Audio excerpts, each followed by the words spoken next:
পরিচিতকে লক্ষ্য করে ভাগবত পরমহংস চূড়ামণি আচার্য বরেণ্য শিল শ্রীযুক্ত সুখদেব গোস্বামী চরণ শ্রীমদ্ ভাগবত কথা কীর্তন করছেন। পরবর্তীকালে কলিযুগের সূচনা পর্বে শ্রী নৈমিষারণ্যে সৌরকালীন ৭,০০০ ঋষিকে লক্ষ্য করে পরম ভাগবত শ্রী সুত গোস্বামী পাদ সেই শ্রীমদ্ ভাগবতী কথা পুনরায় কীর্তন করে শ্রবণ করিয়ে চলেছেন। প্রসঙ্গক্রমে শ্রীমদ্ ভাগবতের শ্রী সপ্তম স্কন্ধে আজ আমরা ৪র্দশ অধ্যায়ে প্রবেশ করব। গতকাল ১৩দশ অধ্যায় শেষ হয়েছে। যারা উপস্থিত ছিলেন আশা করি মনে করবে সকলে রঘুনাথ মহারাজ দর্শন করতে গিয়েছিলেন এক অসাধারণ ব্রাহ্মণ বা অবধূতকে। তিনি সহ্যাদ্রি পর্বতের শান্তি এসে কাবেরীর তটে পড়ে থাকতেন দিনরাত, কখনো উলম্ব হয়ে, কখনো সাধারণ কোনো চিরখণ্ড মৌকল অজীব ইত্যাদি পরিধান করে আহার পেলে খেতেন বা খাওয়া দাওয়া করতেন, নিজের আহারের প্রশ্ন নেই, করে থাকতেন জব্দমায়। অর্থাৎ এই শাস্ত্রে বলা হয়েছে অজগর ব্যক্তি। অজগর যেমন জঙ্গলে এক জায়গায় চুপচাপ থেকে যায়, সারা জীবন থেকে যায়, আর সেখান থেকে নড়াচড়া করে না, করতেও পারে না, ঠিক তেমনি সেই অজগর বৃত্তিধারী সেই ব্রাহ্মণ, যাকে আজগর ব্রাহ্মণ বলে পরিচয় দিয়েছেন দেবশ্রী নারদ। যে মহারাজ, তোমাকে আমি একটা বিশেষ ব্রাহ্মণের পরিচয় দিচ্ছি, কারণ তিনি আজগর ব্রাহ্মণ, মানে অজগর বৃত্তিধারী ব্রাহ্মণ। এই অজগর বৃত্তিটা এক সময় ভারতবর্ষে প্রচলিত ছিল ঋষিগণের মধ্যে। এই জীবনের একটা মুহূর্তে তারা এক স্থানে বসে যেতেন, আর সেখান থেকে নড়াচড়া নেই।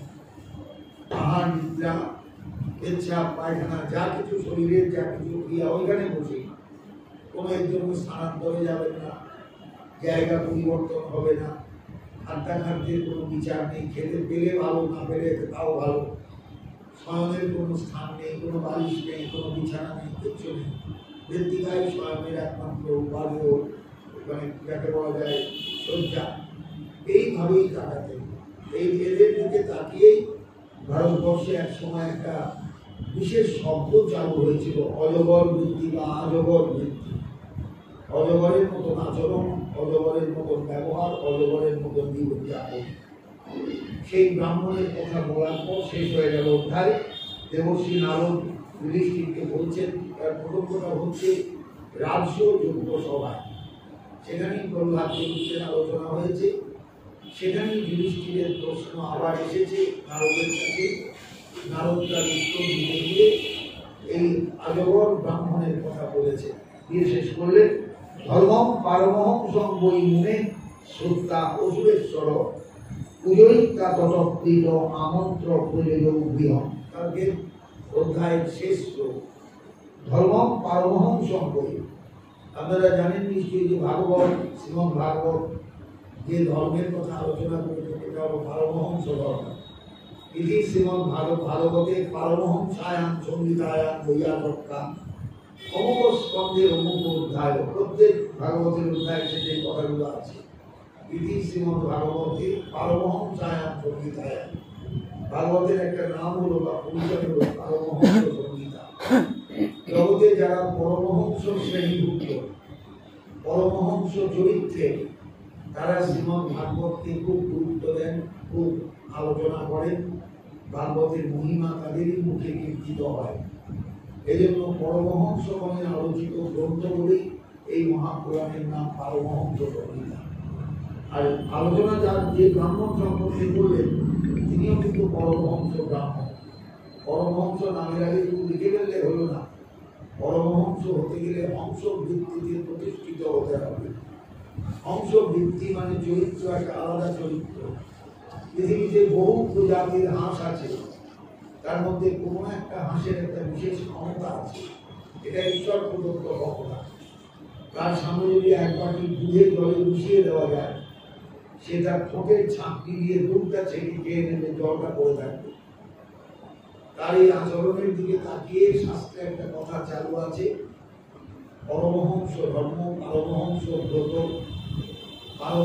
পরমহংসের চরিত্র ইত্যাদি। পরমহংস কথাটা এসেছে এইখান থেকে। পরমহংস মানে একেবারে হংস ভিত্তিতে যিনি প্রতিষ্ঠিত। এই সংসারটা ঠিক ডুবে জলে বিস্মরের মতো মায়া এবং ঈশ্বর একাকার হয়ে আছে সব কিছুর মধ্যে। আমরা দেখবেন মায়ার বস্তুটাকে একবারে মুখে টেনে কাছে টেনে আমার ছেলে, আমার বউ, আমার স্ত্রী, আমার স্বামী, আমার ঘর, আমার বাড়ি, সব আমার আমার আমার, কিন্তু কিছুই আমার নয়। মরলে কিন্তু কিচ্ছু নিয়ে যেতে পারবো না, অথচ আমার আমার করে একবার আমরা হারিয়ে মরি একবার। এর নামই হলো আমরা পরমহংস তত্ত্বটা বুঝি না। মানুষের প্রত্যেকের জীবনে হংস ভিত্তিতে প্রতিষ্ঠিত হওয়াটাই হলো জীবনের আসল সাধনা। যে আমি মায়াময় এই সংসারে মায়ার বস্তু বিচয় থেকে দূরে এসে ঈশ্বরকে জড়িয়ে ধরবো, ঈশ্বরকে কাছে রাখবো। কিন্তু দেখা যায় মানুষ পারে না, কারণ সংসারে প্রত্যেকটা জীবই হচ্ছে অন্ধকার, অন্ধকারে আবদ্ধ, অন্ধকারে আচ্ছন্ন। আর এই অন্ধকারটা হলো অজ্ঞানের অন্ধকার। আর এই অজ্ঞানের অন্ধকার যতদিন থাকে মানুষের ভেতরে অংশ ভিত্তিতে প্রতিষ্ঠিত হওয়া সম্ভব নয়। সাধনা করলেই যে অংশ ভিত্তিতে প্রতিষ্ঠিত হতে পারবে তা নয়। মানে অংশ ভিত্তিতে প্রতিষ্ঠিত হওয়াটা হলো বিরাট সাধনা। সেই ব্রাহ্মণের দিকে তাকিয়ে নামদেব কণ্ঠস্বর টানছেন, শেষ করছে কোথায় যে মহারাজ ধর্ম পারমহংস বই মনে সুক্তা অসুরেশ্বর। সেই অসুরেশ্বর, অসুরগণের ঈশ্বর প্রহ্লাদ, তিনি সেই ব্রাহ্মণের কাছে পারমহংস ধর্মের মূল থিওরিটা শুনলেন, একদম মূল কথাগুলো যে মহারাজ আমি এইভাবে পড়ে আছি, এইভাবে থাকবেন, এইভাবেই নিজেকে আস্তে আস্তে আস্তে আস্তে ঢুকিয়ে দিতে হয়। জায়গায় ঘুরিতে যখন সুতো ছাড়তে হয়, আবার কোথাতে হয়, আস্তে আস্তে ঘুরিটাকে নামিয়ে আনার জন্য। তেমনি সংসারে যেখানে ছড়িয়েছি আমি সেখান থেকে সব ঢুকিয়ে নিয়ে আসতে হয়, নিয়ে একবারে সমস্ত কিছু শূন্যে বিলীন করে দিতে হয়। দেহটা পড়ে থাকবে, মহাশূন্যে বিলীন হয়ে যাবে সবটা। এইভাবেই মানুষের জীবনে পরমহংস ব্রত সম্পূর্ণতা লাভ করে।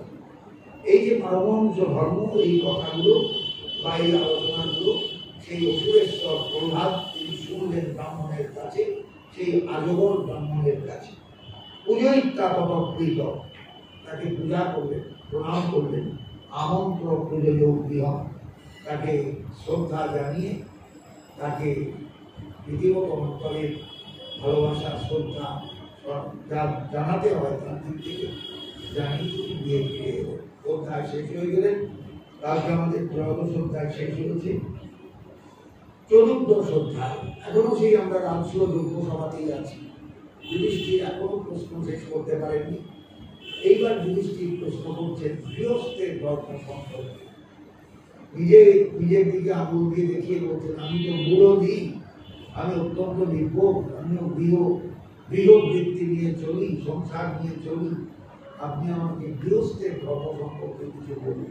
তার মানে আর কিছু নয়, যুধিষ্ঠির ভালোই জানেন, কিন্তু সময় অসংখ্য মানুষ রাজ্য লোকসভায় সারা ভারতবর্ষ ভেঙে পড়েছে। বিশেষ করে যুধিষ্ঠিরের সবার প্রিয় দেখবার জন্য মানুষের ঢল নেমেছিল সেদিন। গোবিন্দ এটা চেয়েছিলেন যে যুধিষ্ঠিরের সভাটা এমনভাবে হবে, তার স্থাপত্যটা এমন কিছু হবে যার মধ্যে একটা অসম্ভব একটা দৃষ্টিনন্দন কিছু থাকবে, যাতে মানুষ দেখতে আসে। যেমন লোকে তাজমহল দেখতে যায়, আজও যায়, কয়েক শতাব্দী আগে যার সৃষ্টি, তেমনি যুধিষ্ঠিরের সভাটাও কিন্তু দেখবার জন্য মানুষ ছুটে এসেছিল। রাজ্য যুদ্ধ সভায় আমন্ত্রিত এসেছিল, বিনা আমন্ত্রণও মানুষ এসেছিল। তাই সভা টৈটুম্ব একবারে বুঝাই। এখানেও সবাই শিশুপালের মৃত্যু হয়েছে, শিশুপালের মৃত্যুর কাহিনী যুধিষ্ঠির প্রশ্ন করেছেন, শুনেছেন। সেইখানে প্রহ্লাদ চরিত্র এসেছে। প্রহ্লাদ চরিত্র শেষ হয়ে যাওয়ার পরও যুধিষ্ঠিরের তৃষ্ণা মেটেনি, শুনবার তৃষ্ণা মেটেনি। তিনি আবার প্রশ্ন করেছেন। এই প্রশ্নের পর প্রশ্ন চলছে। এইবার যুধিষ্ঠির প্রশ্ন করছেন যে হে দেবশী বা হে দেবশী নারদ, গৃহস্থ ইদাম পদবীন বিধিনা যেন চাঞ্চসা জায়াত দেবরিষের গ্রহী মাতৃশ গৃহ মূঢ়ধি।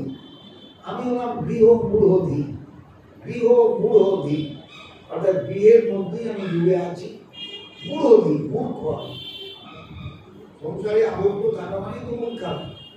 এই সংসারে আবদ্ধ থাকতে তো মানুষ জন্মায় না, মানুষ জন্মেছে ভগবত সাধন করবার জন্য, ভগবত প্রাপ্তির জন্য, কিন্তু তা না করে সে যদি ঘরের মধ্যেই আটকে থাকে, বন্দি থাকে, ছেলে মেয়ে বউ সংসার নাতি পুতি এই নিয়ে যদি ব্যস্ত থাকে, তাহলে তাকে এক কথায় বলতে হবে গৃহ বিরোধী।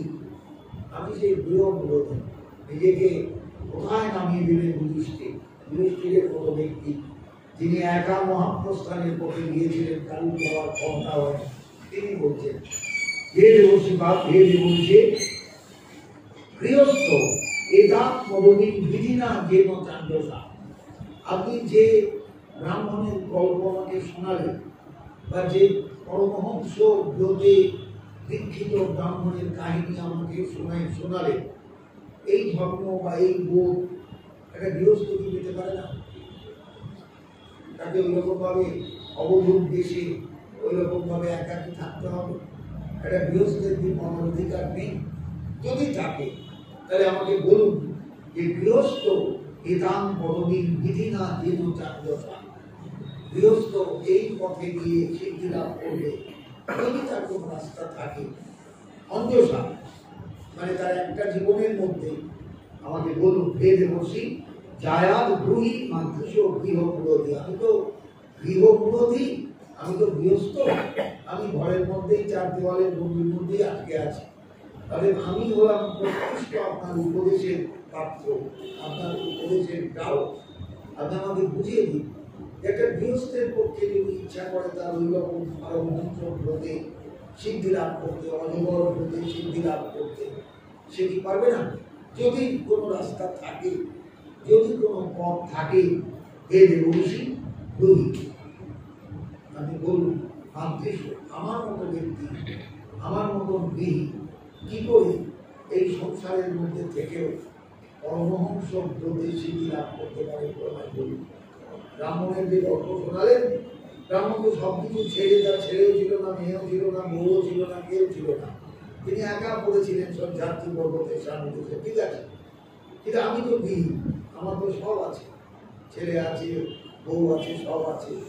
অতএব তখন তো যুধিষ্ঠিরের ছেলেরা মারা যায়নি, বর্তমান যুগের ছেলেরা মারা যায়নি, যুদ্ধ তো কখনো হয়নি, তবে রাজ্যও যুদ্ধ হয়েছে, সবাই আছে।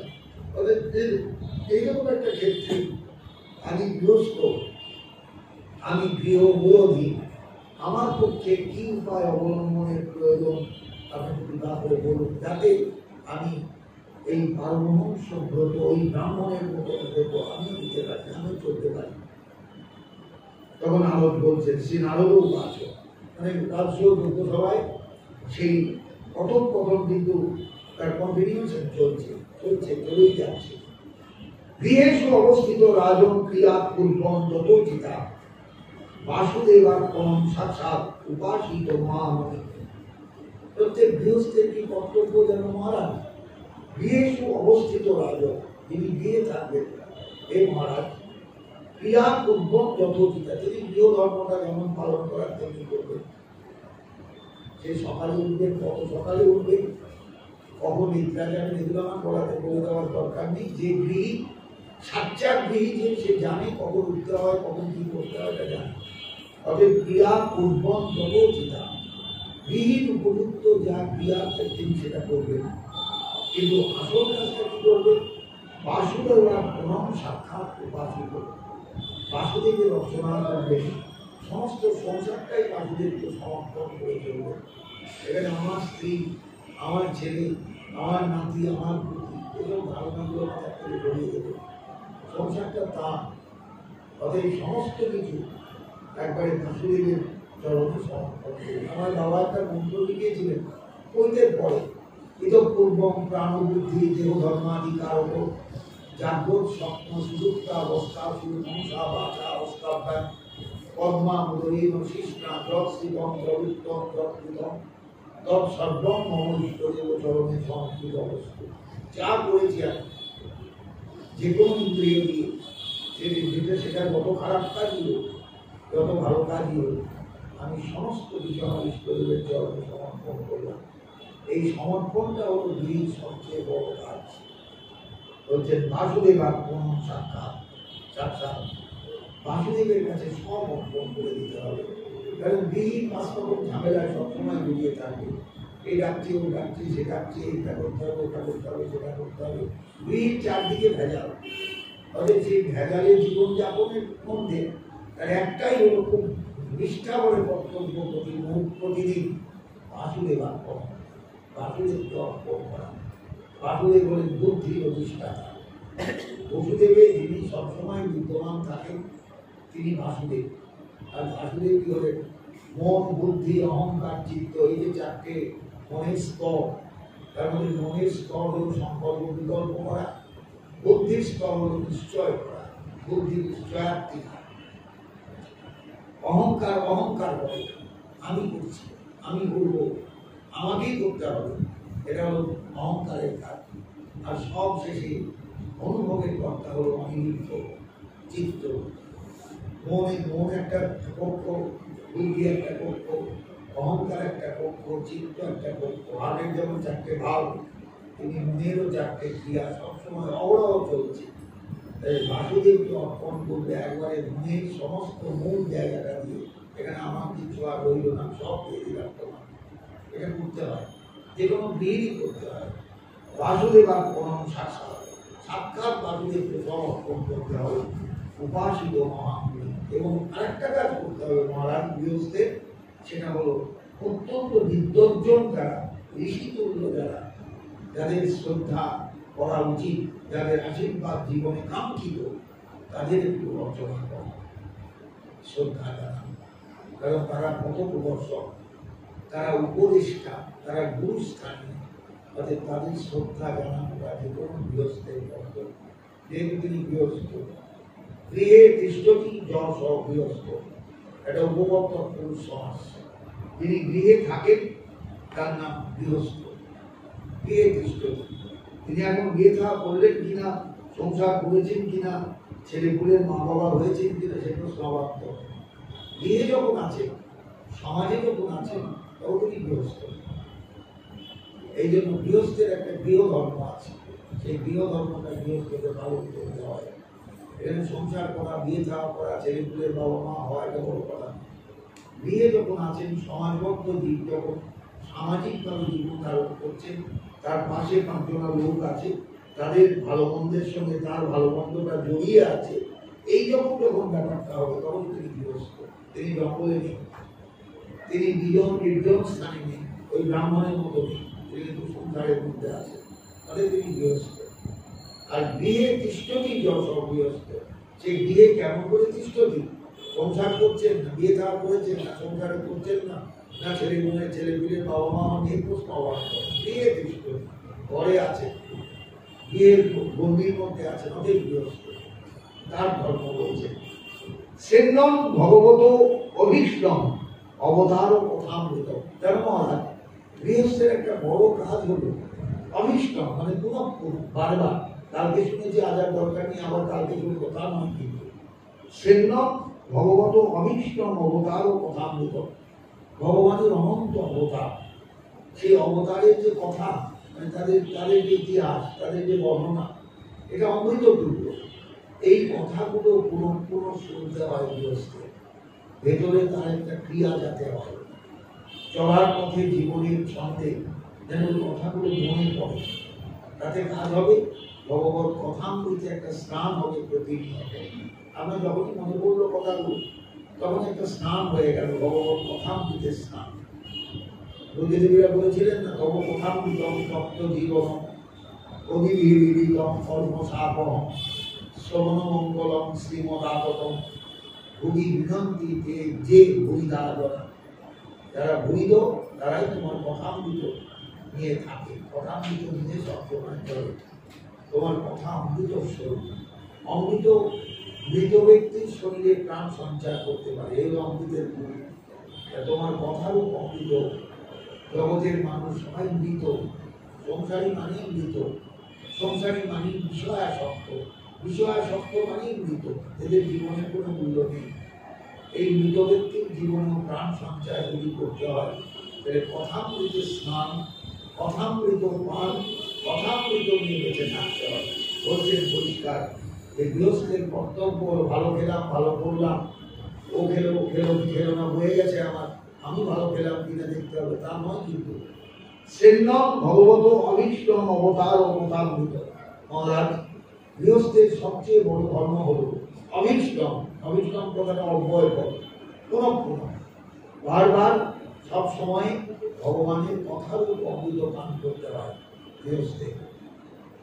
শ্রদ্ধা শুনতে হবে, মানে দায় ছাড়া শোনা নয়, খুব শ্রদ্ধাপূর্বক শুনতে হয়, যাতে কথামৃত ভেতরে গিয়ে ক্রিয়া করে, কথামৃত সব সময় ভেতরে গিয়ে অনুরোধিত হয়। শ্রদ্ধান্য যথাকাল উপশান্ত জনাবৃত। একটা সময় ধরে শুনতে হয় গৃহস্থে, এবং উপশান্ত জনাবৃত। যাদের নিয়ে শুনতে বলবে তারা যেন কোলে একটা বাচ্চা নিয়ে এসেছে, ক্যাঁ করে উঠলো, তাকে নিয়ে উঠে গেল, আরেকজন এসেছে, না না আমার মনে আমার রান্না চাপিয়ে এসেছে, আমাকে চলে যেতে হবে, এইসব ব্যস্ততা নেই। উপশান্ত জনাবৃত। এমন কিছু লোককে নিয়ে গৃহস্থ বসবেন ঠাকুরের কথা শুনতে বা ঈশ্বরের কথা শুনতে, যেখানে কোনো গণ্ডগোল হবে না, শান্ত সমাহিত হয়ে প্রত্যেকেই কথা শুনবেন। বুঝতে পারছেন পরিবেশটা কেমন হবে? কোনো বাড়ির পরিবেশে যদি এরকম তৈরি হয়, সে বাড়িটা বাড়ি নয়, সেটা আশ্রমে পরিণত হয়ে যাবে, একদম আশ্রম। বলছেন কিরকম শুনবে? শ্রদ্ধা কথামৃত শুনবে খুব শ্রদ্ধা সহকারে, যথাকাল। প্রত্যেক দিন একটা টাইম থাকবে, যে নির্দিষ্ট সময় থাকবে, কালকে গভীর রাত্রে, আজকে সন্ধ্যেবেলা, পরশু সকালবেলা, তার মানে একটা টাইম থাকবে, সেই টাইমেই তার কথা শুনবে। এই যে আমাদের মানবতার সূচনা, গৃহস্থকে নিয়ে বসা, এটা কিন্তু সূচনার কারণ এই জায়গাটায়। যথাকাল প্রত্যেক দিন একটা নির্দিষ্ট সময়, যেটা সন্ধ্যা হোক, একটু রাত হোক, মানে আমার একটা টাইম, সেই টাইমটা প্রত্যেক দিন এই টাইমটা এই জায়গায় এই হবে। এই জন্য যথাকাল উপশান্ত জনাবৃত। যাদের নিয়ে বসবে তারা যেন উপশান্ত হয়, সত্যি শান্ত করবে, তারা চঞ্চল হলে চলবে না, তাহলে কথামৃতের স্বাদ পাবে না। শ্রোতার মধ্যে যদি চাঞ্চল্য থেকে যায়, তাহলে কিন্তু কথামৃত বলাও যাবে না, শোনাও যাবে না, আস্বাদনও হবে না। এটা হল গৃহস্থের কর্তব্য। সব সংবাদ ক্ষণকই সঙ্গম আত্মজায় আত্মজাদিষু বিমুচ্ছেদ মুচ্যমানীষু স্বয়ং স্বপ্নবৎ উত্থিত। মহারাজ, মানুষ একটা স্বপ্ন দেখল, ঘুম ভেঙে গেল, এইবার স্বপ্ন দেখে যে জেগে উঠলো, তখন স্বপ্নে কাকে কাকে দেখেছে তাদের কথা কি মনে করে? যে ওরা আমার সত্য, কত মৃত ব্যক্তিকে স্বপ্ন দেখেছে, হতেই পারে তাকে নিয়ে একটা স্বপ্ন দেখেছে। এবার স্বপ্ন কেটে গেছে, ঘুম ভেঙে গেছে, জেগে উঠেছে, এবার স্বপ্নের কথা যখন মনে পড়ে, লোকগুলোর কথা, চরিত্রগুলোর কথা যখন মনে পড়ে, তখন সে ভাবুক স্বপ্ন আপনি ভাব দিয়ে দেয়।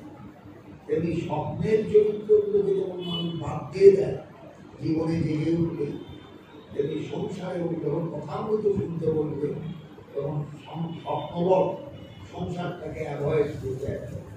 একার ছেলে, একার মেয়ে, একার স্বামী, একার স্ত্রী, একার আপন জনগুলো তখন ভাবতে যাবে না, একদম ভাবতে যাবে না। ভাষাগুলো দেখবেন এই জায়গায়। আমরা ভাগবত শুনি বলে এত সহজ নয়, কিন্তু ভাগবত শোনা এত সহজ নয়, ভাগবতকে অনুসরণ করা। বলছেন সৎসংবাদ ক্ষণকই সঙ্গম আত্মজায়া আত্মজাদিষু।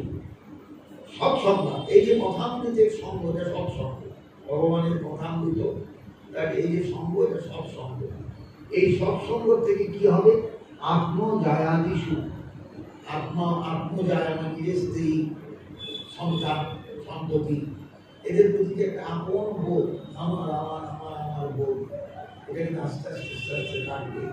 এদের চিন্তা করে কখনো বলবে না কথা শুনতে, কথা যখন শুনবে কথার মধ্যে ঢুকবে, কথার মধ্যে ঢুকে যাবে। সংসারের চিন্তা নিয়ে কথা আমৃত শোনা হয় না, শোনা যায় না। বিমুচ্ছেদ মুচ্যমানেষু স্বয়ং স্বপ্নবৎ উত্থিত। ঠিক স্বপ্ন দেখে জেগে উঠলে যেমন স্বপ্নের ক্যারেক্টারগুলো আমার কাছে মিথ্যা বলে মনে হয়, স্বপ্নে যে ক্যারেক্টারগুলোকে দেখেছি, স্বপ্নে যে চরিত্রগুলোকে পেয়েছি, স্বপ্ন যাদের নিয়ে দেখেছি, সেগুলোকে তখন সত্য বলে মনে হয় না, মিথ্যা বলে মনে হয়, আমি জেগে উঠেছি বলে। ঠিক তেমনি স্বপ্নবৎ উত্থিত, স্বপ্নের মতো স্বপ্ন থেকে জেগে উঠে স্বপ্নের ক্যারেক্টারগুলোকে যেমন মিথ্যা বলে মনে হয়, তেমনি যখনই কথামৃত শুনতে বলবে, তখনই স্বপ্নবৎ সবাইকে ভাববে, যেগুলো কোনোটাই সত্য নয়। আমার ছেলে, আমার স্ত্রী, আমার স্বামী, আমরা সত্য, এই কথাগুলোই সত্য, এগুলোই আমার জীবন সত্য। ওই যাদের নিয়ে আমি সংসার করছি, যাদের নিয়ে আমি ওঠা বসা করছি, যাদের নিয়ে আমার সংসার মধ্যে চলছে, এরা ওই স্বপ্নের ক্যারেক্টারের মতো, স্বপ্নের চরিত্রের মতো। স্বপ্ন দেখে ঘুম ভেঙে গেল, এবার জেগে উঠে তখন আমরা স্বপ্নের ক্যারেক্টারগুলোকে যখন মিথ্যা বলে মনে করি, এগুলোকেও সবসময় মিথ্যা বলে মনে করি। তবে এর ভেতরে একটা অন্য চেতনার জগৎ তৈরি হবে, তাহলে সেই গৃহব্রত নিয়ে গৃহব্রতী হয়েই থাকবে ছেলেরা। তাই তো হয়, বিষয় দেখবেন সবসময় বিষয় চিন্তা করতে করতে বিষয়ের বাইরে আর কখনো যেতে পারে না। শ্রীরামকৃষ্ণ বলছেন, ওরে বিষয় কেমন জানিস, পড়ে যাচ্ছে, শ্বাস উঠে গেছে, তেলটা যখন ধপধপ করে প্রদীপটা জ্বলছে, ছেলেকে বলছে বা মেয়েকে বলছে প্রদীপের সলতে একটা কমিয়ে দিয়ে তেল কম ঢুকবে। তখন দুটো সলতে আছে, ধপধপ করে জ্বলছে, একটা সলতে কমিয়ে দে, টেনে দে নিচে, তাহলে তেলটা কম ঢুকবে। এই হলো বিষয়। এবং দেখবেন লক্ষ্য করে আপনি খুব ভালো করে মনঃসংযোগ সহকারে মানুষের চরিত্রগুলো দেখবেন, বিষয়ী মানুষের ভেতরে কোনদিন যাবে না, যাবেই যাবেই। এই জন্য বিষয়ী অন্ন খেতে নেই, বিষয়ী অন্ন খেলেও 12টা বেজে যায় একবারে। বিষয়ী অন্ন খাইলে দুষ্ট হয় মন, দুষ্ট মনে নাহি হয় কৃষ্ণের স্মরণ। এই জন্য বিষয়ী অন্ন পর্যন্ত খেতে হয় করেছেন শাস্ত্রে। এবং কথাটা কিন্তু একদম তাই, 100 ভাগের 100 ভাগ করতে হয়। আমি বিষয়ী অন্ন খেলে দেখুন আপনি নিজেও ঠিক থাকতে পারবেন না, আপনার ভিতরে চঞ্চলতা এসে গেল, যে মানসিক একটা প্রশান্তি এসেছিল ওখান থেকে হারিয়ে যাবে। এটাই বোঝা গেল। তাহলে সেন্নম ভগবত অভীষ্টম অবতার কথামৃত শ্রদ্ধ ধান যথা কাল উপশান্ত জনাবৃত, উপশান্ত জনাবৃত। যাদের নিয়ে কথামৃত শুনতে বলবে তারা যেন শান্ত স্বভাবের হয়। এই মানুষগুলোকে নিয়ে বলবে, তোমার সঙ্গটা যেমন হবে তেমনি তুমি কথাগুলো ভেতরে দিতে পারবে। সঙ্গ যদি চঞ্চল হয়, একে আসলে বসে আছে সবাই সঙ্গে, দেখবে সঙ্গ যদি চঞ্চল হয় তাহলে কিন্তু তোমার ভেতরেও চাঞ্চল্য আসবে। তবে সাবধান, নিজেকে সবসময় সেইভাবে চিন্তা করবে। সৎসংবাদ ছনকই সঙ্গম আত্মজায় আত্মজাতি শুরু। সৎসঙ্গ থেকে ধীরে ধীরে আস্তে আস্তে সংসারের সকলের প্রতি একটা ব্যবধান তৈরি হয়। হ্যাঁ, সংসার করছি হবে, কিন্তু তথাপি ভাবতে হয় এরা আমার কেউ নয়। যেমন স্বপ্ন দেখে জেগে ওঠার পর মনে হয় স্বপ্নের ক্যারেক্টারগুলো মিথ্যা, তেমনি সংসারেও ভাবতে হয় মিথ্যা মিথ্যা মিথ্যা মিথ্যা, সব ঝুটা হয়, সব ঝুটা। সেই পাগলা মেহের আলীর কথা মনে পড়ে, যে পাগলা মেহের আলী চিৎকার করে বলছি সব ঝুটা হয়, সব ঝুটা হয়, সব ঝুটা, সব ঝুটা। এটা ভাবতে হয়, ভাবতে হয়, নইলে কিছুতেই এটা ভাবা যায়। আমরা আস্তে আস্তে মাখো হয়ে যাই সংসারের সঙ্গে, কিছুতেই নিজেকে আলাদা করতে পারি। যাবদর্থ উপাসীন দেহে দেহে চপন্বিত। এই অভ্যাস এত চমৎকার চমৎকার কথাগুলো না, ভাগবতের এইসব জায়গাতে কোনো পাঠও হয় না, কেউ পাঠ করেন। কিন্তু প্রত্যেকটা কথা দেখতে পাচ্ছেন, আজগর ব্রাহ্মণের কথা থেকে আরম্ভ করে খুব মূল্যবান জায়গায় এগুলো সব। যাবদর্থ উপাসীন দেহে দেহে চপন্বিত, বিরক্ত রক্তবৎ তত্ত্ব দিলোকে নরতান মাসে। তাহলে মানুষ কি করবে? সংসারে কিছুর সঙ্গে না মিশলে সংসার করবে, তাকে ভগবান সংসারে এনে ফেলে দিয়েছে। এইবার তাকে যদি বৈরাগ্য নিয়ে সংসারে থাকে, বলতে তো তাকে অপরের করবে, বলে তাকে অন্যরকম ভাববে। অতএব তার কিরকম অর্থ করে তাকে অভিনয় করতে হবে। সংসারে যদি সত্যিই কিছু সংসারের মধ্যে থেকে করতে হয়, গৃহস্থ হয়েও যদি তাকে এগুতে হয় শ্রম পদে, তাহলে কি করতে হবে? না, যাবদর্থ উপাসীন দেহে দেহে চপন্বিত। পণ্ডিত ব্যক্তি অর্থাৎ বুদ্ধিমান ব্যক্তি, তিনি গৃহস্থ হয়েও তিনি এগুবার চেষ্টা করছেন। গৃহ ধর্মের মধ্যে থেকেই তিনি চাইছেন আস্তে আস্তে দড়িদড়াগুলো তুলতে, দড়িদড়াগুলো ছিঁড়তে। সেই ব্যক্তি যাবদর্থ উপাসীন, যতটুকু প্রাণ ধারণের জন্য দরকার হয় মানুষের খেয়ে পড়ে বেঁচে থাকার জন্য, ততটুকুর জন্য চেষ্টা করবে, বেশি কখনো নয়। কখনো আমি যে আরো পয়সা হোক, আরো জমাবো, কোটি কোটি টাকা জমাবো, অর্থের শেষ নেই, ভান্ডারের শেষ নেই, কি লাভ হবে? মানুষের ভোগে কতটুকু দরকার হয়, এইসব ব্যাপারে উদাসীন থাকবে। বিরোধ উপায় না যাবদত্ত উপাসীন, ততটুকু অর্থের চেষ্টা করবেন না দেহে দেহে চক্রিত, দেহকে বাঁচাতে, গৃহটাকে রক্ষা করতে যতটুকু দরকার, এটাই হলো প্রকৃতির লক্ষণ। বিরক্ত, সবসময় বিরক্ত ভাব নিয়ে থাকবেন, সংসারে একটা বিরক্তি থাকবে না, আর দরকার নেই, আর প্রয়োজন নেই। রক্তবৎ তত্ত্ব, কিন্তু দেখাবেন লোককে আমি আসক্ত সংসারে, কিন্তু আপনার ভেতরের চরিত্রটা তো বাইরে তো বুঝতে পারছেন। আপনি ভেতরে থাকবেন বিরক্ত, বাইরে দেখাবেন না আমি সংসার করছি, আমি স্ত্রীকে ভালোবাসি, সন্তানকে ভালোবাসি, এগুলো লোককে দেখাতে হবে। তাহলে বলে লোকে কিন্তু আপনার নিন্দা করবে, সমাজবদ্ধ চিন্তা আপনি, আপনাকে লোকে কিন্তু বাজে কথা বলবে। রক্তবৎ তত্ত্ব, বিরক্ত হবেন ভেতরে, কিন্তু বাইরে থাকবেন আসক্ত, দেখাবেন আমি সবাইকে ভালোবাসি, সবাইকে নিয়ে থাকি, সবাইকে নিয়ে চলি। নীলকে নরধাম আসে, যেহেতু মনুষ্য লোকে আছে, তবে মানুষের মতন ব্যবহার করবে। একটা মানুষ যা করে, সে উদাসীন থাকে না, সে সংসারে অত্যন্ত আসক্ত থাকে, আমি আসক্তির একটা ভাগ করবে। অর্থাৎ গৃহস্থকে একটা অভিনয় করে যেতে হবে, যদি তিনি সত্যিই একদিন পারমহংস পথে, পারমহংস হতে দীক্ষিত হতে চান। এমনি যদি কিছু না চান, কিছু বলার নেই। সংসারে করোনা চায়, ভাগবত ধর্মকে তৃপ্তি করে সবাই করতে, সবাইকে করে নিচে থাকতে চায়, আরো জমাবো, আরো জমাবো, আরো জমাবো, আরো সোনা দানা, আরো গয়না রাখি, আরো টাকা পয়সা খরচ, কিন্তু ভোগ করবে কখন?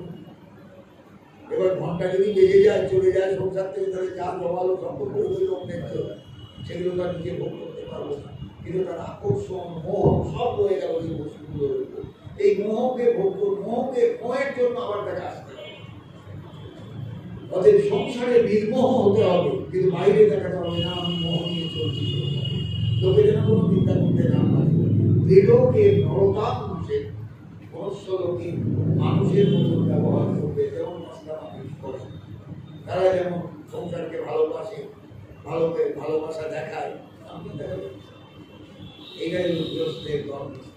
গৃহস্থ বুঝতে দেবে না বাইরে যে আমার ভেতরে একটা আলাদা আগুন আছে, সেই আগুনটাকে আমি জ্বালাতে চাই। আমার ভেতরে একটা আলাদা তৃষ্ণা আছে, সেই তৃষ্ণার রাস্তাটাকে আমি খুলতে চাই। এটা কোন করতে যাবে? ধর্ম জিনিসটাকে খুব গোপনে রাখতে হয়, অনুভব জিনিসটাকে খুব গোপনে রাখতে হয়। ঢাক পিটিয়ে, ঢোল পিটিয়ে, বাজনা বাজিয়ে এগুলো বাইরে দেখালে চলে না। আমরা তো বাইরে বাজনা বাজিয়ে দেখাই আমি বৈষ্ণব হয়েছি, আমি নিরামিষ খাওয়া শুরু করেছি, মাছ মাংস অনেকদিন ছেড়ে দিয়েছি, এইবার একাদশীটা খুব ভালো করে করি ইত্যাদি। এগুলো আমরা দেখাই করতে যাবে। ত্রিলোকে ভগবান মতে, মনুষ্য লোকে মানুষের মতো আচরণ করবে, আমি যেমন পাই। কখনো কখনো ভাগ্য দিয়ে বলতে যাবে না আমি এটা করি, আমি ওটা করি, আমি এইভাবে চলি। আমি বৃন্দাবনে গিয়ে থাকি, 1 মাস নিয়ম সেবা করি, আমি নবদ্বীপে গিয়ে নিয়ম সেবা করি। দেখেন এক শ্রেণীর লোক আছে, নিয়ম সেবা মাসে নবদ্বীপে, এক শ্রেণীর লোক বৃন্দাবন যায়। এগুলো দেখানো লোক। নিয়ম সেবার জন্য বৃন্দাবন যেতে হবে তার কোনো মানে নেই, কিন্তু এগুলো দেখাতে হবে, নইলে প্রেস্টিজ থাকবে না। আমি বৈষ্ণব হয়েছি এটা তো বোঝানো যাবে না, বোঝাতে হবে যে আমি বৈষ্ণব হয়েছি এবং এমন সাচ্চা বৈষ্ণব হয়েছে। বোধহয় মালা দেখবেন মানে 10 গ্রাম ওজনের মালা থাকলেই যথেষ্ট, তাহলে সেখানে 500 গ্রাম ওজনের মালা দিতে হবে, তাহলে বৈষ্ণব মালা দেখা যাবে। এইগুলো চিন্তা না, বিষয়টা আমরা অনেক ঘুরিয়ে ফাঁপিয়ে দেখাতে চাই সমাজের কাছে। এই যে চরিত্রগুলো অখাদ্য লাগে আমার কাছে, ঠিক তাই বলছে যে নীলকে নরতাম আসে, মনুষ্য লোকে মানুষের মতো ব্যবহার করবে।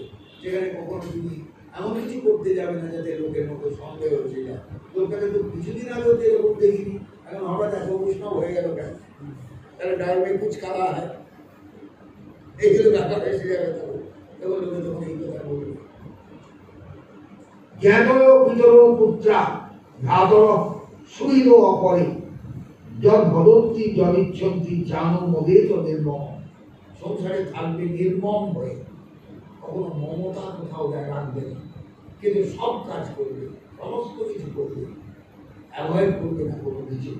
জ্ঞাতিগণের প্রতি দায়িত্ব, পিতামাতার প্রতি দায়িত্ব, পুত্রের পুত্র সন্তানের প্রতি দায়িত্ব, ভাইয়ের প্রতি দায়িত্ব, বন্ধুবর্গের প্রতি দায়িত্ব, অপরের জন বদন্তি, এরা যা বলে যদিচ্ছন্তি, যা চায় জানো তো অনুমোদন করবে। হ্যাঁ নিশ্চয়ই এটা করা উচিত, আমি করবো যতটুকু পারবো করবো।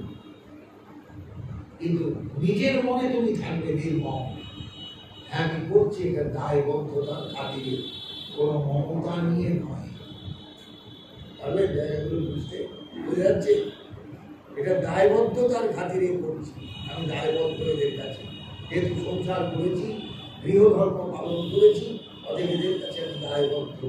এর জন্য আমি কিন্তু চিরকাল এদের পাশে রই, আমি নির্মম হয়ে থাকবো, অন্তরে কিন্তু মমতা করি। আমার করতেছি করছি, সন্তানের জন্য করবো, স্ত্রীর জন্য করবো, ব্যক্তির জন্য করবো, সবার জন্য করবো, কিন্তু নির্মম। নাস্তি মমতা সব নির্মম। নির্মম মানে নিষ্ঠুর নয়, কিন্তু এখানে নির্মম মানে মমতা শক্তি। আমরা যেমন মমতার মধ্যে ডুবে গিয়ে করি, শাস্ত্র বলছে না, কখনো না। গৃহস্থ নির্মম হয়ে সব কিছু করবেন, নিজেকে গুটিয়ে রাখবেন, অন্তরে গুটিয়ে রাখবেন, নিজেকে কখনো ভাসিয়ে দেবেন না সংসারের স্রোতে, কখনো বাড়াবেন। দিব্যং ভৌমং চান্তরিক্ষম বিত্তম অচ্যুত নির্মিতম তৎসর্বং উপযুজ্যান তৎপূজ্যাৎ শতভূত।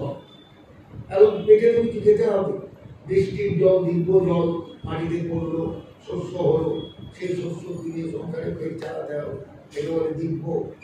আর ভৌম, মাটির তলা থেকে কুড়ে আমি মান তুলছেন, কচু তুলছেন, ওল তুলছেন, এগুলো হলো মাটির তলা থেকে ভৌম। ভূমিজাত সম্পদ, সোনা রূপাও তুলছেন মাটির তলা থেকে, এগুলো দিয়েও সংসারের মানুষ দরকার হয়, সেই দরকার যেটা।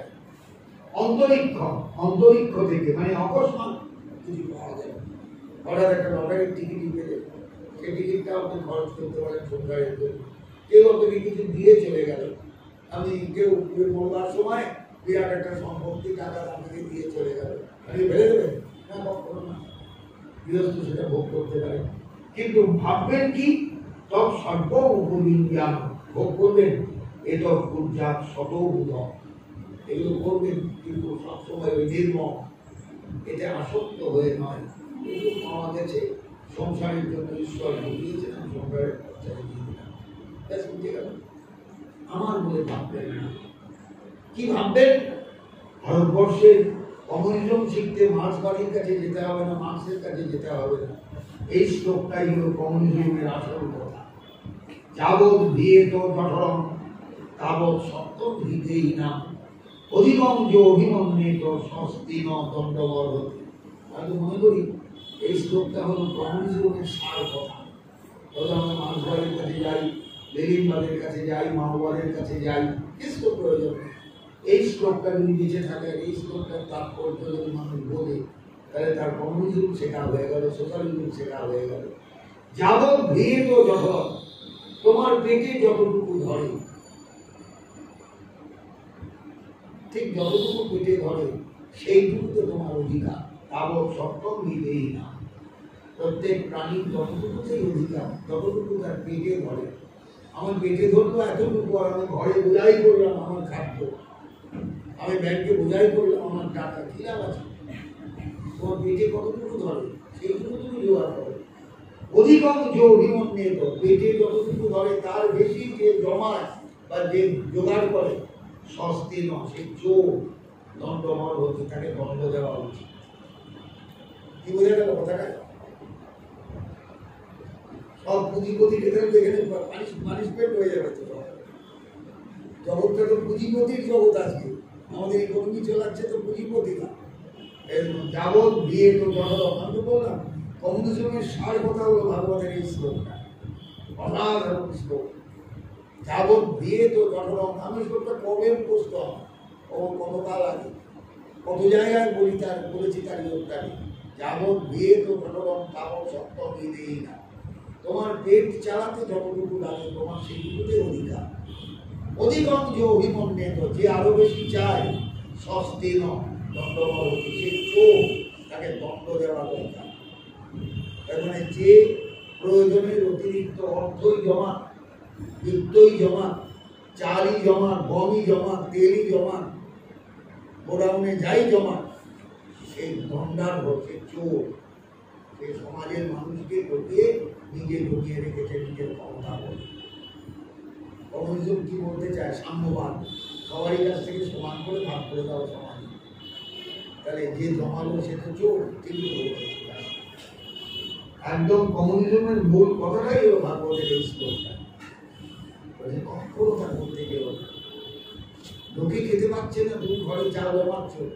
লোকে খেতে পাচ্ছে না, তুমি ঘরে সম্পত্তি জমাচ্ছ। লোকে খেতে পাচ্ছে না, তুমি ঘরে টাকা জমাচ্ছ।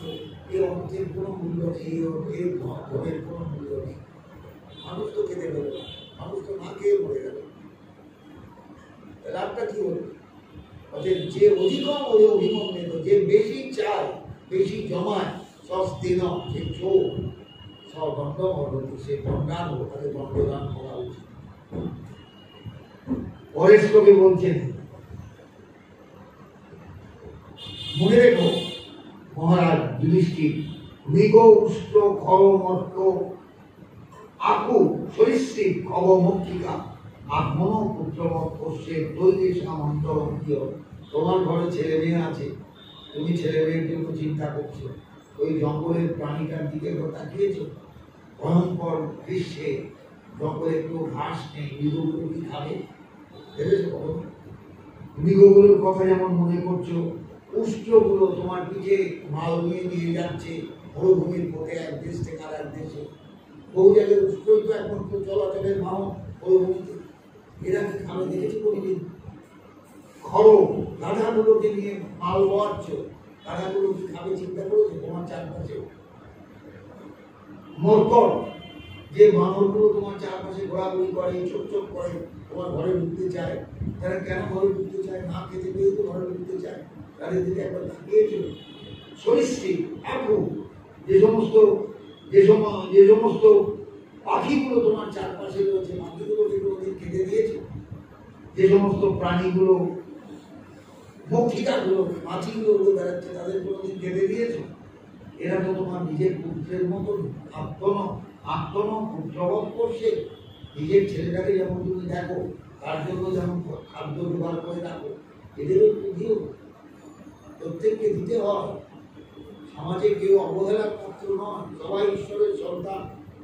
আত্মন পুত্রবৎ করছে তৈরি সামন্তরীয়।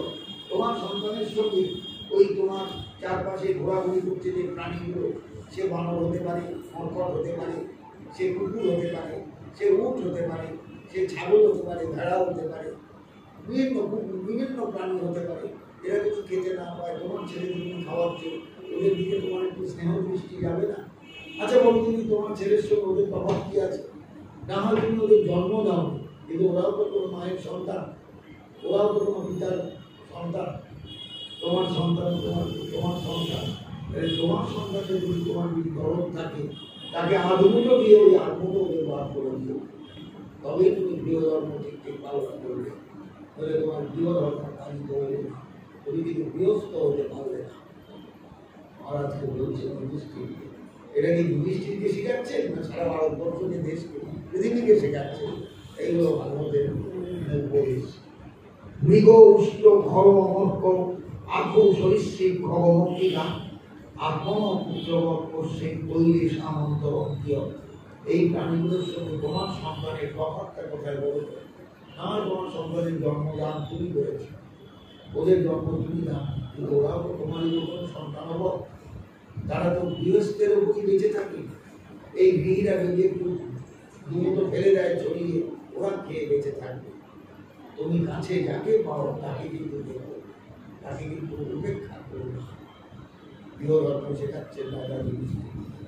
আজ এই পর্যন্ত রাখলাম, কালকে এবারে পর থেকে জয় তাই, জয় বহু সুন্দর, জয় বহু ভক্তবৃন্দ।